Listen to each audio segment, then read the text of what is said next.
Olá, que bom estar de volta com você, agora para a lição número 6. O tema é as duas testemunhas. Do que vamos tratar nesta semana? Vamos tratar de um dos mais duros e cruéis ataques à Bíblia Sagrada, especialmente no período da Revolução Francesa.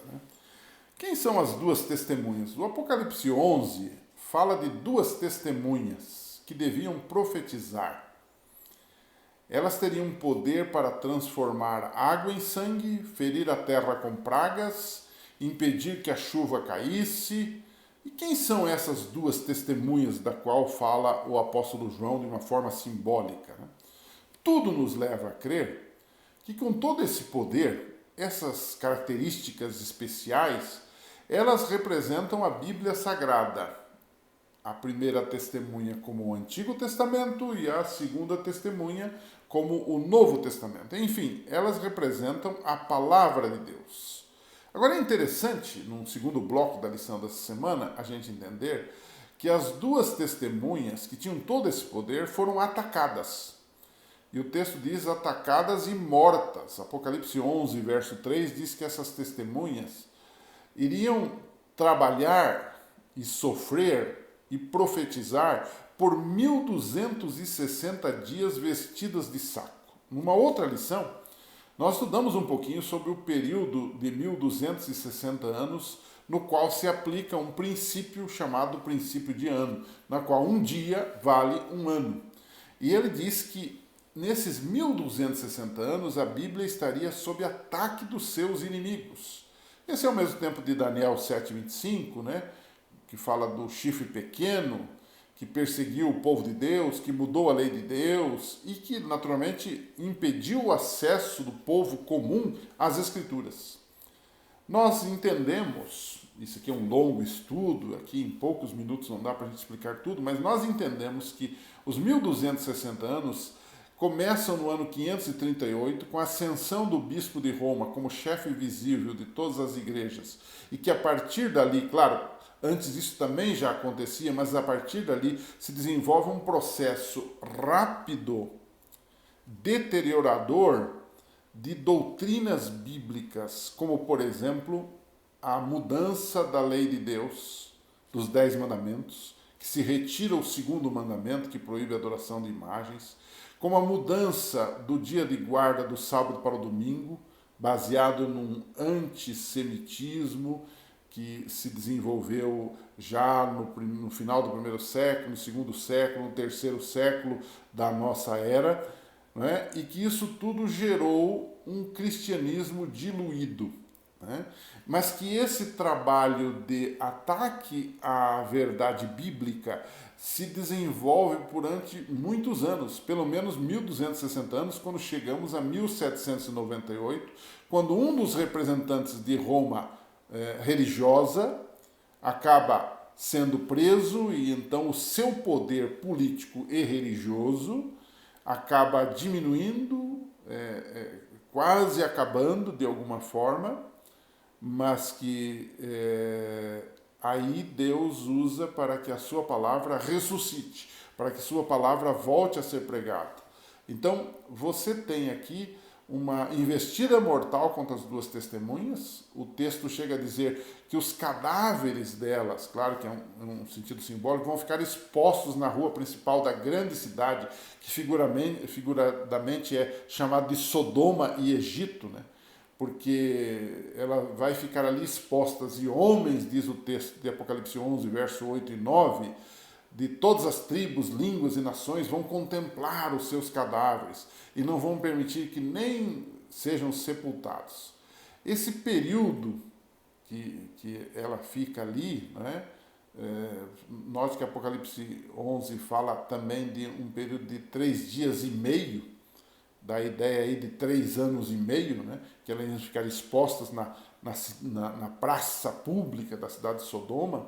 Nós temos visto como, dentro do método historicista de interpretação das Escrituras, como o período da Revolução Francesa.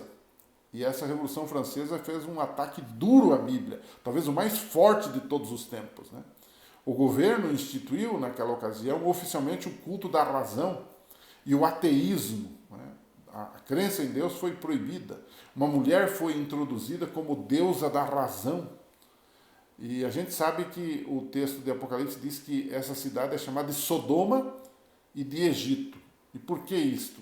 É que Sodoma era o lugar da imoralidade. Claro, quando você não tem Deus, quando você não tem Bíblia, você não tem parâmetro. O parâmetro é humano. E cada ser humano tem uma cabeça. E cada cabeça é uma sentença. E cada sentença pode ser diferente uma da outra. Então você tem aí um problema de imoralidade. E você tem aí o Egito, que é o lugar do ateísmo, quando o faraó disse quem é o Senhor. Né? O Egito tradicionalmente aqui é visto como o lugar do ateísmo. E eles foram aqui representados. Então o cadáver das duas testemunhas estariam expostos por 3 anos e meio, 3 dias e meio, que foi o período do auge da Revolução Francesa. Entre 1793, houve um decreto abolindo a religião lá, e 1797, quando o governo removeu as leis restritivas à religião também. Então a profecia se cumpre aqui. Agora, o mais importante é que as duas testemunhas foram expostas, elas foram atacadas, elas estiveram expostas como mortas na praça pública, foi o período da perseguição à Bíblia, o auge da perseguição à Bíblia. Agora o texto diz que as duas testemunhas iriam também ressuscitar. Esse é o terceiro bloco da nossa lição. Depois de 3 dias e meio, entrou neles, diz o Apocalipse 11, verso 11, né? Um espírito, um sopro de vida da parte de Deus. Você, quando lê isso, lembra de Gênesis 2,7, né? Do Adão, que foi criado e que era feito da terra, que era feito de barro, que tinha olhos, mas não via, tinha boca, mas não falava, né? Tinha pernas, mas não andava. E aí Deus agora sopra em suas narinas, diz o Gênesis 2,7, e Adão passa a ser agora uma alma vivente. A mesma coisa acontece aqui. O sopro de vida de Deus, que é o que dá vida à palavra. Porque o resto é letra, é tinta, é papel, mas o Espírito de Deus ali é que torna aquela palavra viva e transformadora. Tanto que o Apocalipse diz que o sopro de vida da parte de Deus, depois desses 3 anos e meio, é soprado sobre elas e elas ficam de pé. E um grande terror tomou conta daqueles que os viram. Apocalipse 11, 11. Então, o que temos? Após a Revolução Francesa, após ali 1797 em diante, houve um despertar e houve um reavivamento em torno da palavra de Deus. Traduções da Bíblia em vários idiomas foram feitos. Né? Alguns chegaram até os nossos dias. Né?